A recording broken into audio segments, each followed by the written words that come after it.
Loving the Wounded Soul, karya Regis Mahdi, dibacakan oleh Sonardo Envantius. Bab 10. Judul, Highly Sensitive Person. Sebagian orang memang sensitif. Jika Anda seorang highly sensitive. Istilah highly sensitive person pertama kali dicetuskan oleh Elaine N. Aron dalam bukunya yang berjudul The Highly Sensitive Person, How to Thrive When the World Overwhelms You. Elaine adalah seorang doktor di bidang psikologi yang juga seorang highly sensitive person. Sepanjang hidupnya, Elaine merasa dirinya sangat unik karena sensitivitas yang dimilikinya. Ia menyebarkan angket ke ribuan orang mengenai sensitivitas dan mewawancarai ratusan orang yang merasa sangat sensitif atas rangsangan fisik, intelektual, dan emosional.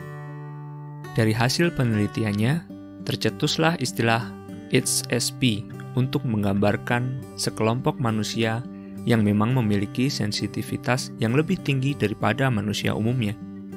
Sekitar 20% dari populasi manusia adalah HSP. Tingkatan sensitivitasnya berbeda-beda. Ada yang sekadar lebih sensitif dari kebanyakan orang, ada juga yang sangat sensitif sehingga mereka sering menghindari banyak stimulus dari luar dan memilih untuk berdiam diri di kamar. Hal inilah yang menyebabkan seorang HSP sering disebut sebagai pemalu dan introvert, padahal ketiganya adalah hal yang berbeda. Untuk mengidentifikasi apakah Anda seorang HSP atau bukan, Anda bisa menjawab beberapa pertanyaan yang disusun oleh Elaine N. Aron yang saya terjemahkan secara bebas sebagai berikut. Apakah Anda mudah kewalahan oleh hal-hal seperti lampu terang, bau yang kuat, tekstur barang kasar, atau suara sirine? Apakah Anda memiliki kehidupan batin yang kaya dan kompleks? Ketika masih kecil, apakah orang tua atau guru Anda melihat Anda sebagai orang yang sensitif atau pemalu? Apakah Anda melihat segala hal dengan sangat detail, kondisi ruangan, gestur, dan ekspresi lawan bicara? Apakah Anda mudah mendeteksi emosi orang lain dan terpengaruh suasana hati mereka? Pada hari-hari yang padat dan sibuk, apakah Anda perlu menarik diri ke tempat tidur atau kamar yang gelap atau tempat lain di mana Anda dapat memiliki privasi dan kelegaan dari situasi tersebut? Apakah Anda bingung ketika harus melakukan banyak hal dalam waktu yang singkat? Apakah Anda berusaha menghindari film-film yang mengandung unsur kekerasan seperti pembunuhan? Apakah Anda berusaha mengatur hidup Anda agar terhindar dari situasi yang membuat kesal atau mendapatkan stimulus yang berlebihan? Apakah Anda memperhatikan atau menikmati aroma, rasa, suara, atau karya seni yang indah? Jika menjawab ya pada hampir seluruh pertanyaan, Anda dapat mengunjungi laman resmi HSP di internet, hsperson.com, yang dibuat oleh Elaine untuk membantu para HSP memahami dirinya. Di laman tersebut juga terdapat tes yang membantu memastikan apakah Anda seorang HSP atau bukan. Di Indonesia, bahkan di seluruh dunia, belum banyak orang yang memahami HSP. Psikolog dan psikiater di Indonesia juga belum banyak yang familiar dengan istilah ini. Namun, faktanya 20% dari populasi manusia merupakan HSP. Saya pun menemukan beberapa teman saya merupakan HSP. Saya kira, hal ini sudah selayaknya menjadi pemahaman bagi masyarakat di Indonesia. Sementara ini, satu-satunya cara untuk mengetahui apakah Anda HSP atau bukan adalah melalui tes yang disediakan oleh Elaine Aron di situs webnya. HSP terlahir dengan onderdil yang berbeda. Bagi kebanyakan orang, dirangkul pundaknya oleh teman dekat atau disentuh lengannya oleh orang asing yang akan bertanya adalah hal biasa. Bagi seorang HSP, sentuhan memberi jutaan sensasi yang sulit dijelaskan. Mereka akan merasa tidak nyaman karena fisik mereka memang lebih sensitif terhadap rangsangan indriawi. Pada HSP, orang asing memberikan signal yang berbeda bagi tubuh mereka. HSP memiliki aktivitas saraf yang jauh lebih aktif daripada kebanyakan orang. Menerima stimulus dalam bentuk apapun, suara, sentuhan, visual, bau, suhu, intelektual, atau perasaan, akan membuat mereka mengalami banyak sensasi, baik di fisik maupun di psikis. Hal ini disebut sebagai overexcitabilities, OES, yakni kondisi tubuh yang lebih sensitif dan peka daripada orang kebanyakan. HSP akan merasa sangat terganggu dengan bunyi sirine, suara televisi yang keras, suara radio, dan keramaian. Mereka juga sangat mudah merasakan berbagai sensasi fisik ketika melihat terlalu banyak warna dan cahaya, seperti kisah saya dan pasangan saya yang selalu pusing jika masuk ke mal besar. Mereka juga lebih peka akan perubahan bau dan suhu di sebuah ruangan. Selain stimulus yang bersifat indriawi, HSP juga sangat peka terhadap stimulus yang bersifat intelektual dan perasaan. Ketika diberi rangsangan intelektual seperti pertanyaan mengenai rumus fisika sederhana, mereka bisa berpikir hingga fisika kuantum. Ketika diberi pertanyaan moral atau pendidikan Pancasila, mereka bisa berpikir jauh ke konsep-konsep yang dicetuskan oleh Aristoteles, Plato, dan Socrates. Contoh lain, untuk menjawab pertanyaan biologi sederhana mengapa daging harus dimasak, mereka bisa menjawab hal tersebut dari sisi kesehatan hingga teori evolusi yang membahas manusia sebagai satu-satunya makhluk bumi yang memasak makanannya. Ketika orang-orang berhenti pada hitam dan putih, mereka akan mengeksplorasi area abu-abu dan area pelangi. Otak mereka tidak akan berhenti pada jawaban-jawaban standar dan mudah terangsang oleh stimulus-stimulus intelektual. Sedikit saja diberikan rangsangan, neuron di otak segera membentuk banyak aktivitas yang mengaitkan berbagai konsep yang mereka ketahui. Selain mudah terstimulasi oleh hal-hal yang bersifat intelektual, mereka juga sangat mudah terstimulasi oleh rangsangan yang bersifat emosional. HSP dapat melihat kegelisahan di balik gerak-gerik halus setiap orang. Mereka dapat membaca raut wajah, ekspresi mata, gestur tubuh seseorang, dan cepat memahami nuansa emosi yang sedang menguasai lawan bicaranya. HSP melihat segala sesuatu dengan sangat detail, dan mereka bisa memahami bahwa setiap gerakan dari seseorang menunjukkan nuansa emosi yang berbeda. Jika berada di dalam sebuah acara keluarga misalnya, mereka akan bisa membaca geliat setiap orang yang berada di ruangan. Mereka akan tahu siapa yang merasa tidak nyaman di ruangan tersebut dan akan berusaha membantu, entah dengan membuka jendela, meredupkan lampu, menyemprotkan wewangian, atau mengajak orang tersebut berbicara. Di satu sisi, sensitivitas membuat mereka lebih berempati karena sangat mudah untuk memahami orang lain. Di sisi lain, mereka tidak dapat mengendalikan empati tersebut. HSP kerap menyerap emosi negatif dari orang-orang di sekitar mereka. Mereka bisa menjadi spons yang menyerap semua kesedihan, kekecewaan, dan kemarahan orang lain. Kemampuan inilah yang menyebabkan mereka mudah kewalahan ketika harus bertemu banyak orang. Hal ini bisa terjadi karena tubuh manusia memiliki sistem yang bernama mirror neuron system. Kita bisa ikut sedih ketika melihat orang lain bersedih. Kita juga bisa ikut bahagia ketika melihat orang lain bahagia. Ketika melihat seorang teman dengan bangga berdiri di podium setelah memenangkan lomba, kita pun bisa turut merasa haru dan bangga. Seperti halnya ketika melihat orang yang mengantuk, kita ikut-ikutan menguap. Contoh lain, ketika melihat orang tersenyum, otomatis kita membalas senyumannya. Hal ini terjadi karena sel di otak membuat kita bisa merasakan apa yang orang lain rasakan. Mirror neuron juga bisa diamati pada bayi dan balita. Bayi yang belum memiliki kemampuan berbahasa dan berpikir sangat mudah mengimitasi perilaku atau ekspresi yang dilakukan oleh orang dewasa di sekitarnya.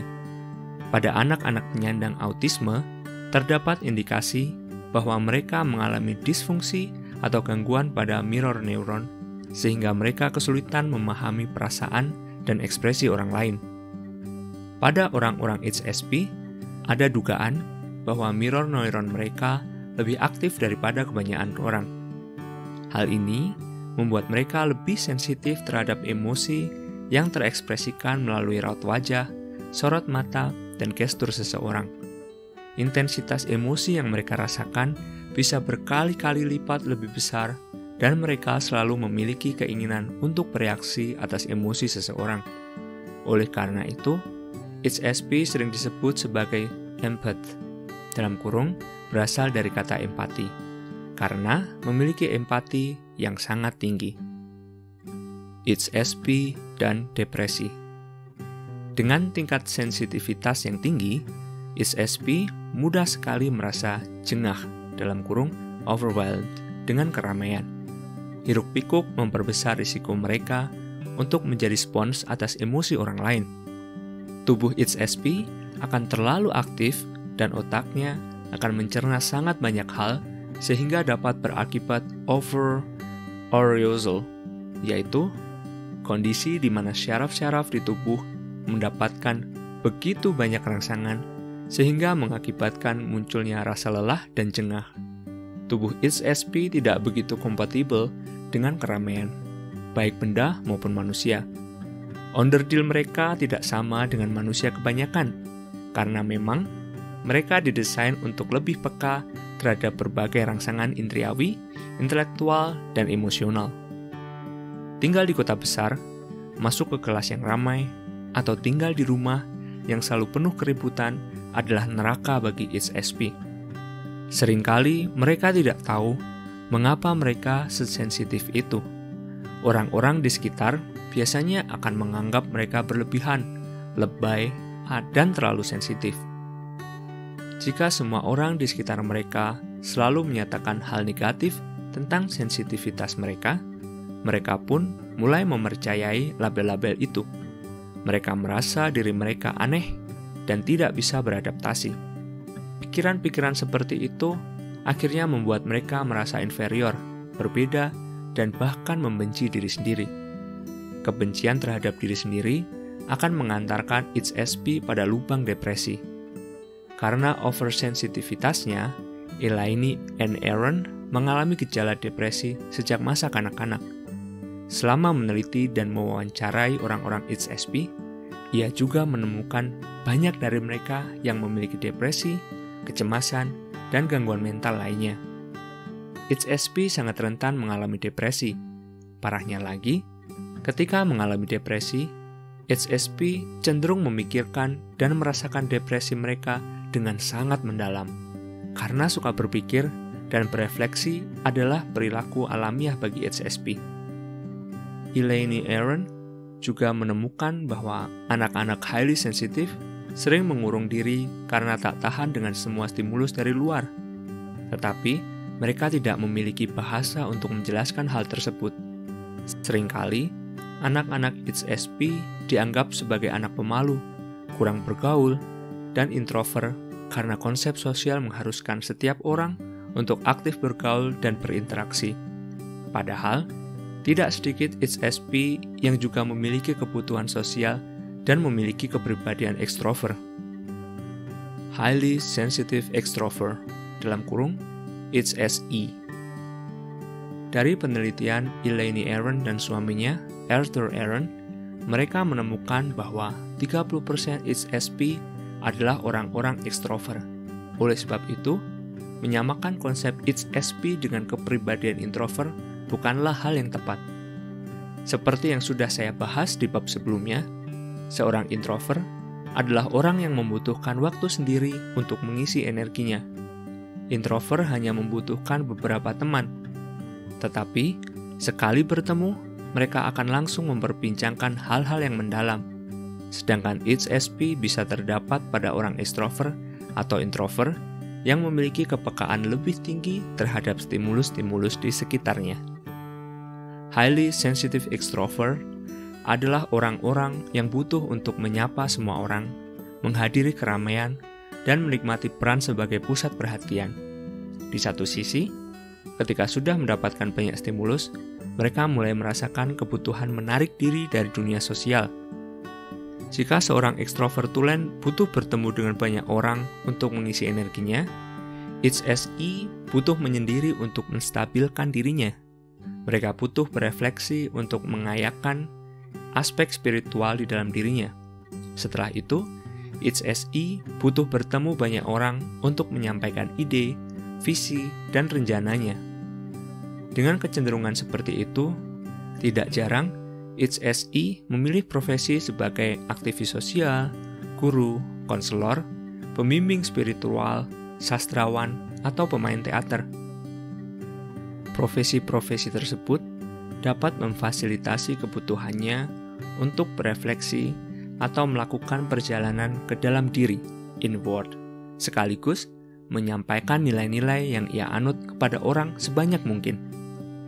HSI sering disebut sebagai extrovert introvert atau outgoing introvert karena ciri mereka yang mewakili sisi introvert dan extrovert. Label tersebut sebenarnya kurang pas. HSI juga sering disamakan dengan ambivert, meskipun keduanya berbeda. Ambivert cenderung menyeratkan seseorang dapat memilih untuk berinteraksi dengan banyak orang atau menikmati diri mereka sendiri di kamar. Mereka tidak harus mengkhawatirkan overstimulation dan pemrosesan informasi mendalam yang merupakan ciri khas HSP. HSI, sebagaimana 70% rekannya yang merupakan highly sensitive introvert, juga mudah mengalami depresi. Mereka memiliki kebutuhan untuk berinteraksi dengan banyak orang, tetapi di sisi lain, mudah jengah dan harus mengunci diri di dalam kamar sendirian. Di tahap kehidupan awal HSI, biasanya mereka kesulitan menemukan keseimbangan. Mereka tak tahu kapan mereka harus keluar dan kapan harus ke dalam. Sensitivitas yang mereka miliki membuat mereka kebingungan akan identitas mereka. Dunia membutuhkan HSP. Orang-orang New Age menyebut HSP sebagai empath yang diyakini sangat dibutuhkan di dunia ini. Tidak ada sesuatu yang tercipta di dunia ini tanpa guna. Andai saja semua orang memiliki sensitivitas yang tinggi, dunia ini pasti akan menjadi tempat yang indah dan penuh keramahan. Tidak akan ada orang yang menyakiti satu sama lain. Semua orang akan saling bantu untuk menetralkan emosi negatif dari orang yang hatinya terluka. Tidak akan ada kekerasan. Tidak akan ada hiruk-pikuk karena semua orang senang ketenangan. Tidak akan ada peperangan karena HSP sama sekali tidak menyukai suara bising sirine, bunyi ledakan bom, dan zat kimia yang digunakan untuk pembunuhan massal. Jika semua orang bisa mengapresiasi keindahan alam dan seni layaknya HSP, tidak akan ada yang merusak alam dan tidak akan ada yang menghancurkan bangunan-bangunan bersejarah.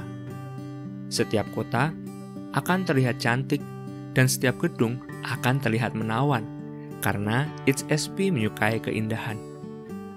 Dengan kemampuan intelektual mereka, HSP mampu mendesain kota yang ramah lingkungan sekaligus menyegarkan mata dan jiwa. Kenyataannya, saat ini banyak potensi anak-anak highly sensitive yang harus ditekan karena lingkungan sosial yang tidak bisa menerima kondisi dan keunikan mereka. Mereka dianggap aneh dan terlalu sensitif. HSP adalah 20% atau sekitar 1,4 miliar orang dari populasi manusia. Bagi banyak HSP, sensitivitas mereka adalah sebuah kutukan karena membuat mereka selalu jengah dan kewalahan dengan stimulus dari luar. Bagi sebagian lain, sensitivitas adalah berkah karena membuat mereka bisa lebih memahami banyak manusia. Sebagian kecil HSP bisa berdamai dengan dirinya karena memiliki keluarga dan teman yang suportif atas keunikan mereka. HSP harus belajar mencintai dirinya sendiri dengan segala bakat yang mereka punya. Ini bisa dimulai dengan lebih mengapresiasi ciri unik yang menjadi kekhasannya. Tentu, orang HSP akan lebih mudah melakukannya apabila orang-orang di luarnya dapat lebih menghargai perbedaan dan mengapresiasi tingkat sensitivitas seseorang. Sudah saatnya kita bisa memahami manusia dengan segala perbedaannya. Kehadiran HSP dan non-HSP di dunia ini adalah untuk saling melengkapi, sama seperti kehadiran introvert dan extrovert, atau sama seperti eksistensi laki-laki dan perempuan. Kita semua memiliki peran masing-masing yang penting untuk dunia. Bagaimana HSP harus beradaptasi dengan dunia yang overstimulasi? Setelah mengetahui berbagai fakta mengenai HSP, saya dan pasangan bisa memahami diri masing-masing dengan lebih baik, termasuk menerima kenyataan bahwa kami memang berbeda dengan kebanyakan orang. Pelan-pelan, kami pun belajar mencintai diri kami yang memang unik. Kami kini bisa lebih rileks menghadapi hidup dengan memperbanyak cinta kasih kepada diri sendiri. Setidaknya, kami tidak merasa aneh lagi menjadi orang yang super sensitif di tengah dunia yang overstimulasi ini. Kami juga belajar untuk grounding atau kembali ke diri sendiri setiap kali mulai merasa jengah. Cara paling sederhana adalah menutup mata dan menarik napas. Dimanapun kami berada, entah di kantor, transportasi umum, atau ketika naik ojek. Cara ini kami pilih karena pernah mempelajari mindfulness meditation. Grounding juga bisa dilakukan dengan berjalan kaki di rumput tanpa alas, menghirup aromaterapi, menghirup bunga di taman, atau mandi dengan air yang menyegarkan. Cara lain yang dapat dilakukan untuk menghadapi dunia yang penuh rangsangan adalah dengan teknik visualisasi. Judith Orloff, seorang psikiater, HSP, dan penulis buku The Empath's Survival Guide, Life Strategies for Sensitive People, merekomendasikan visualisasi sebagai salah satu teknik untuk menjaga kestabilan pikiran dan emosi. Ada banyak sekali teknik visualisasi yang dapat digunakan. Salah satunya adalah dengan membayangkan diri kita diselimuti cahaya putih atau merah muda setiap kali merasa menerima terlalu banyak stimulus. Kita bisa bayangkan cahaya itu sebagai perisai yang menghalau energi negatif untuk masuk ke tubuh ini.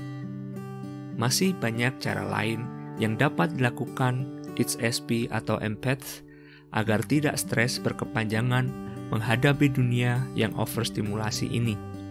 Pasangan saya memilih untuk bermain dengan kucing peliharaannya, sedangkan saya memilih untuk menyentuh pohon setiap kali saya merasa jengah dengan dunia ini. Cara apapun dapat dilakukan selama itu tidak mengganggu orang lain dan dapat membuat kita lebih stabil secara rasa maupun raga.